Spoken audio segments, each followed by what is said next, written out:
नमस्कार दोस्तों, मैं आपका पुनः स्वागत करता हूं द एजुजेनेसिस के ऑनलाइन प्लेटफॉर्म पर। दोस्तों, आज हम पढ़ेंगे स्वतंत्रता का अधिकार। स्वतंत्रता का अधिकार, जिसका वर्णन संविधान में अनुच्छेद 19, 20, 21 और 22 में किया गया है। आज हम अनुच्छेद 19 में दिए गए स्वतंत्रता के अधिकार की बात करेंगे। अनुच्छेद 19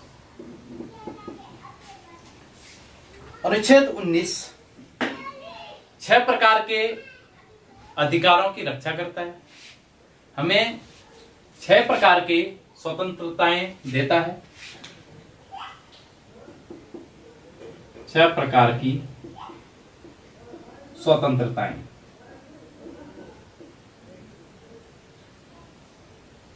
स्वतंत्रताएं 6 प्रकार की स्वतंत्रताएं। हालांकि मूल संविधान में ये जो स्वतंत्रताएं थी ये 7 प्रकार की थी। जो 7वीं थी वह था संपत्ति रखने का अधिकार। लेकिन जब अनुच्छेद 30 से स्वतंत्रता का जो अधिकार है जब अनुच्छेद 30 से संपत्ति का जो अधिकार है वो अनुच्छेद 301 के तहत विधिक अधिकार या फिर कानूनी अधिकार रह गया है, तो अनुच्छेद 19 में जो 7 प्रकार की स्वतंत्रताएं थी उनमें से एक संपत्ति रखने की जो स्वतंत्रता है उसको भी अनुच्छेद 300 में विधिक अधिकार के रूप में रखा गया है, 300A में। तो अब वर्तमान में अनुच्छेद 19 के तहत भारत का संविधान हमें 6 प्रकार की स्वतंत्रताएं देता है। उनमें पहली जो है वह है वाक एवं अभिव्यक्ति की स्वतंत्रता। वाक एवं अभिव्यक्ति की स्वतंत्रता। वाक एवं अभिव्यक्ति की स्वतंत्रता। दूसरा, शांतिपूर्ण और निरायुध सम्मेलन करने का अधिकार या फिर सम्मेलन करने की स्वतंत्रता। शांतिपूर्ण व निरायुध या बिना हथियार के। निरायुध, आयुध मतलब हथियार, या निरायुध मतलब बिना हथियार के। निरायुध सम्मेलन करने की स्वतंत्रता या फिर सम्मेलन करने का अधिकार। सम्मेलन करने की स्वतंत्रता। तीसरी, संघ एवं संगम बनाने की स्वतंत्रता। तीसरा है संघ एवं संगम बनाने की स्वतंत्रता या फिर कुछ सहकारी समितियां बनाने की स्वतंत्रता।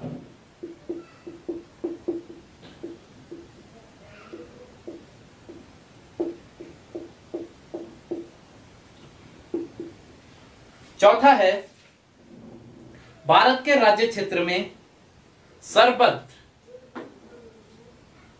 निर्विवाद घूमने या फिर संचरण करने की स्वतंत्रता।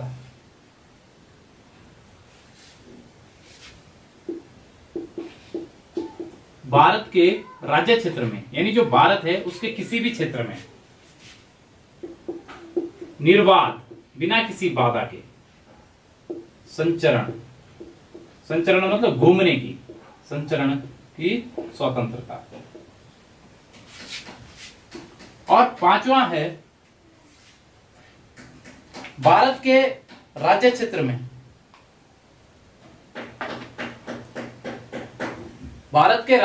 में कहीं पर भी निवास करने की स्वतंत्रता। भारत के राज्य क्षेत्र में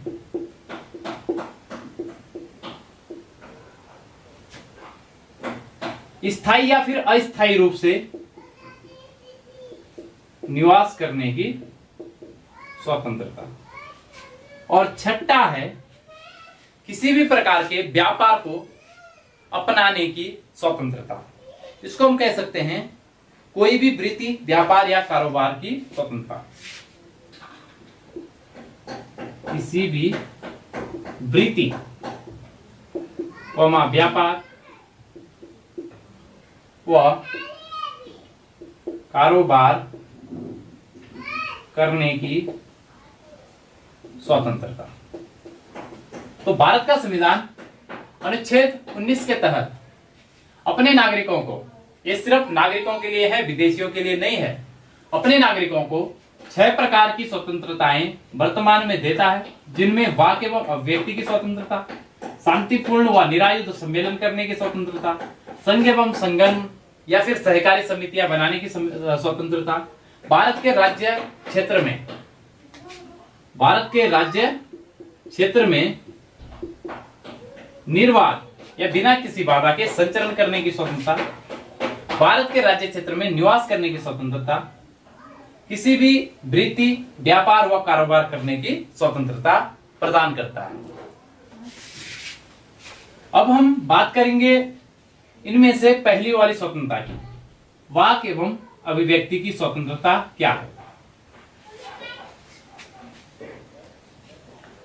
वाक एवं अभिव्यक्ति की स्वतंत्रता का मतलब है कि व्यक्ति अपनी अभिव्यक्ति दे सकता है, बोल सकता है, देश के किसी भी मुद्दे पर अपने विचार रख सकता है, बोल सकता है, अपनी अभिव्यक्ति दर्शा सकता है।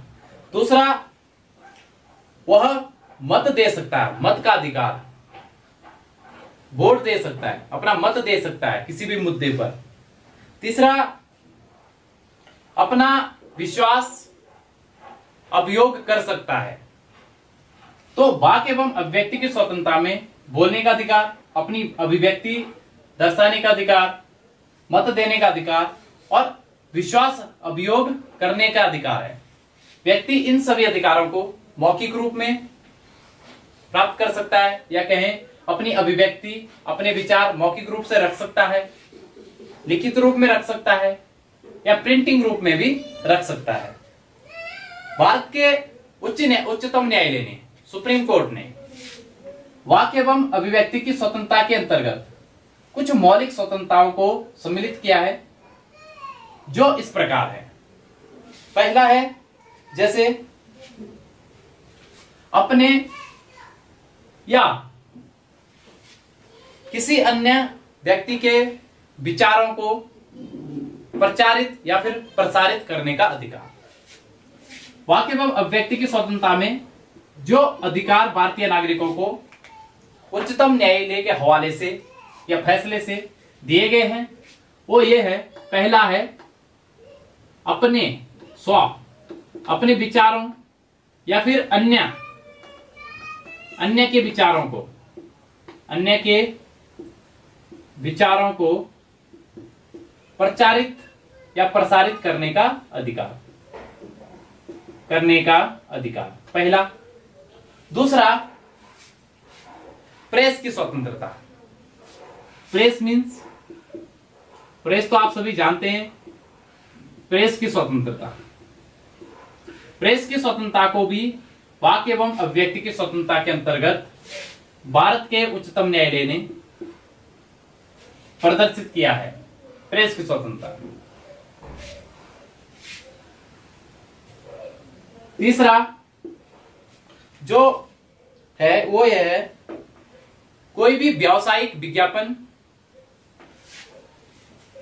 देने की स्वतंत्रता, व्यावसायिक विज्ञापन देने की स्वतंत्रता। चौथा जो है, फोन टैपिंग के विरुद्ध अधिकार। यदि कोई व्यक्ति आपके फोन पर किसी भी प्रकार की छेड़छाड़ कर रहा है, फोन टैपिंग कर रहा है, तो आप उसके विरुद्ध आवाज उठा सकते हैं। यह आपको अधिकार है वाक एवं अभिव्यक्ति की स्वतंत्रता के तहत। इसके अलावा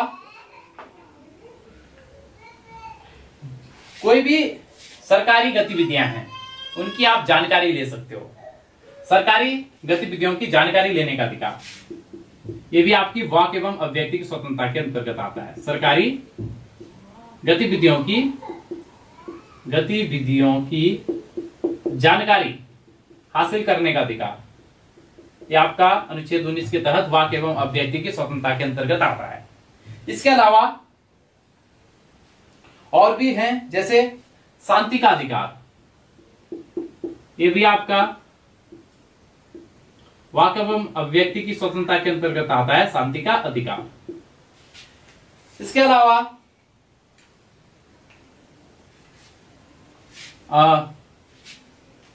जैसे सरकार अपनी मनमानी कर रही है, आपके विरुद्ध कुछ काम कर रही है, तो शांतिपूर्वक प्रदर्शन करने की या फिर विरोध करने का अधिकार, विरोध करने का अधिकार, ये भी आपका वाक एवं अभिव्यक्ति की स्वतंत्रता के अंतर्गत आता है।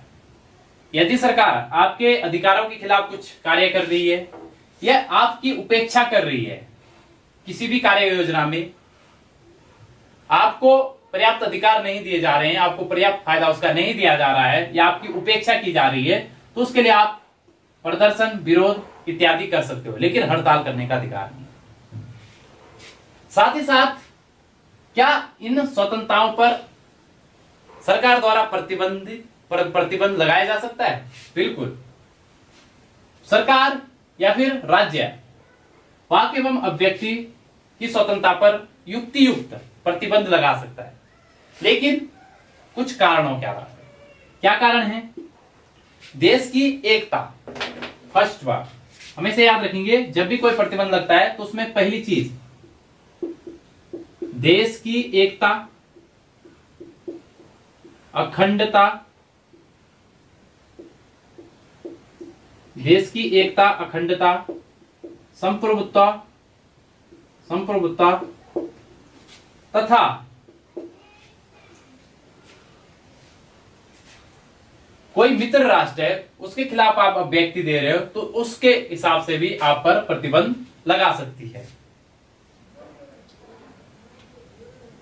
तो राज्य देश की एकता, अखंडता, संप्रभुत्व, विदेशी राज्य से मित्रता संबंध या फिर राज्य की सुरक्षा का हवाला देकर आपके वाक एवं अभिव्यक्ति की स्वतंत्रता पर प्रतिबंध लगा सकती है। दूसरी जो स्वतंत्रता है अनुच्छेद 19 के तहत दूसरी जो स्वतंत्रता है वह है शांतिपूर्वक एवं निरायुध सम्मेलन करने की स्वतंत्रता। प्रत्येक व्यक्ति को शांतिपूर्वक बिना किसी हिंसा के तथा बिना हथियार के, निरायुध बिना हथियार के सम्मेलन करने का अधिकार है। सम्मेलन आप मीटिंगें कर सकते हो, बैठकें कर सकते हो, किसी बैठक में प्रतिभाग कर सकते हो, ये आपकी अनुच्छेद 19 के तहत प्राप्त स्वतंत्रता है। लेकिन यह स्वतंत्रता तब तक आपकी स्वतंत्रता है जब तक कोई अन्य व्यक्ति या अन्य जनसमूह इससे बाधित नहीं है। अर्थात देश की एकता, अखंडता, संप्रभुत्व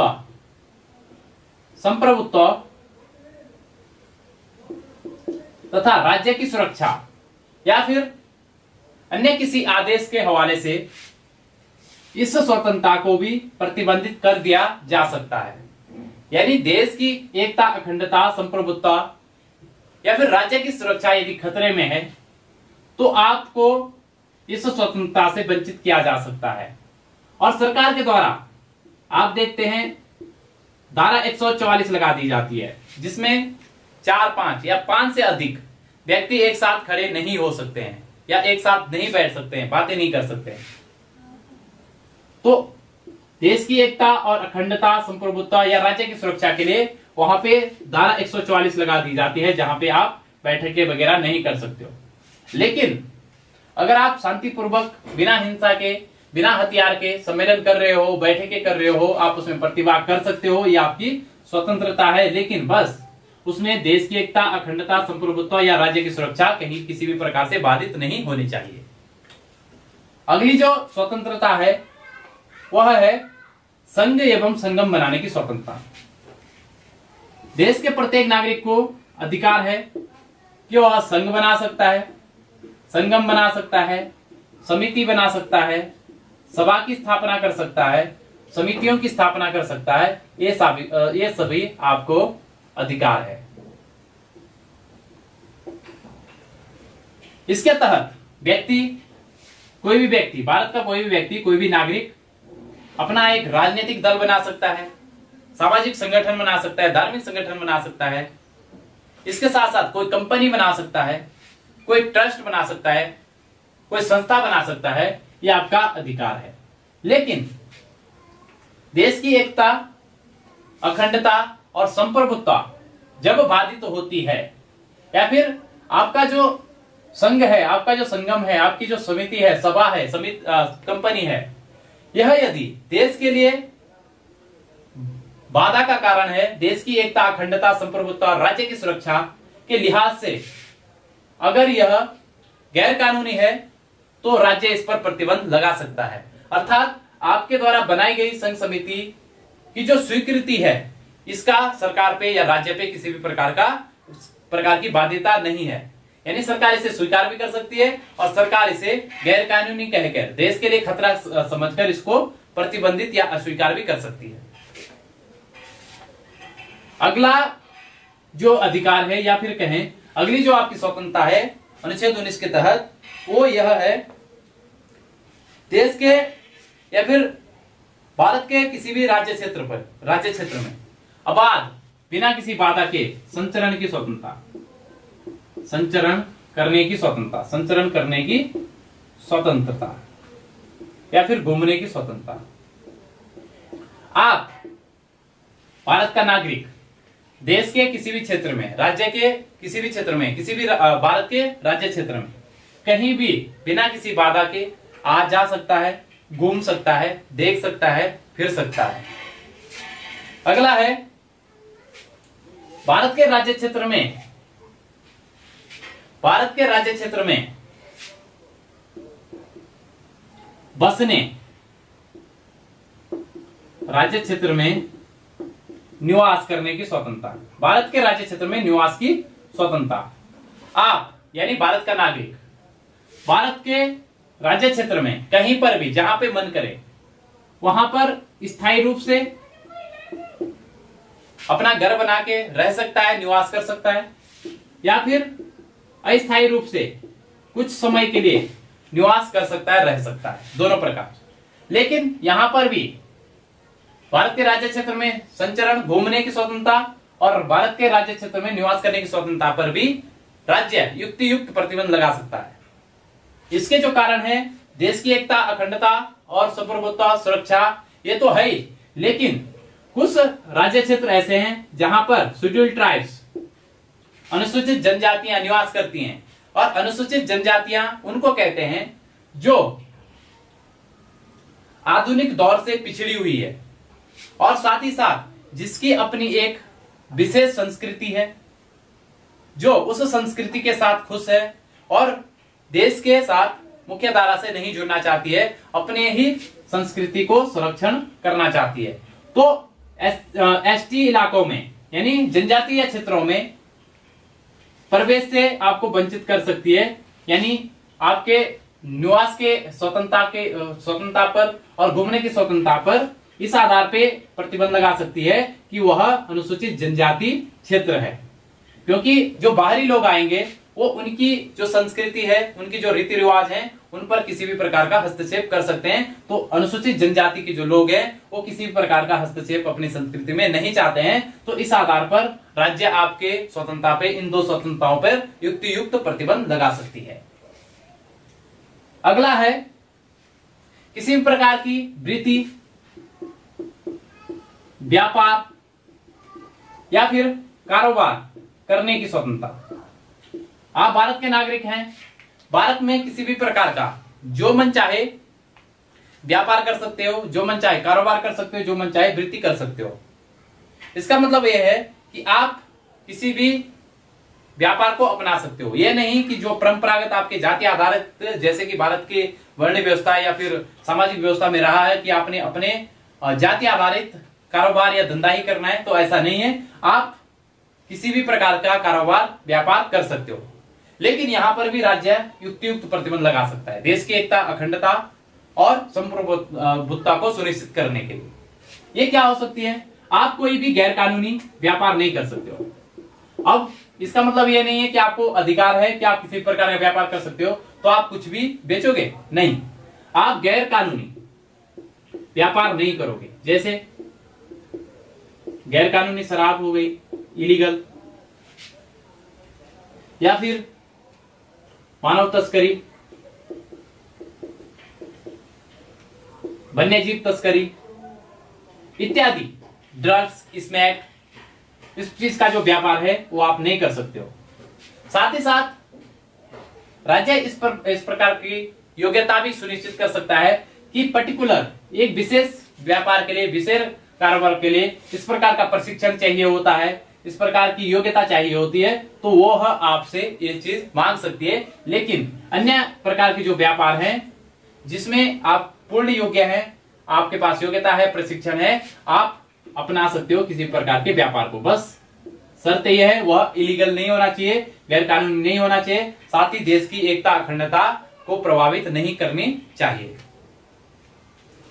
तो भारत का संविधान अनुच्छेद 19 के तहत आपको 6 प्रकार के स्वतंत्रता के अधिकार देता है, जिस पर हमने अभी विस्तार से चर्चा की। अगला जो अधिकार होगा स्वतंत्रता के अधिकार के अंतर्गत अनुच्छेद 20 और अनुच्छेद 21, उसको हम अपनी नेक्स्ट वीडियो में डिस्कस करेंगे, क्योंकि वीडियो बहुत लंबी हो रही है जिसमें आप सभी भी देखने में इंटरेस्ट नहीं दिखा रहे हो, इसलिए मुझे छोटी छोटी वीडियो तक सीमित रहना पड़ रहा है।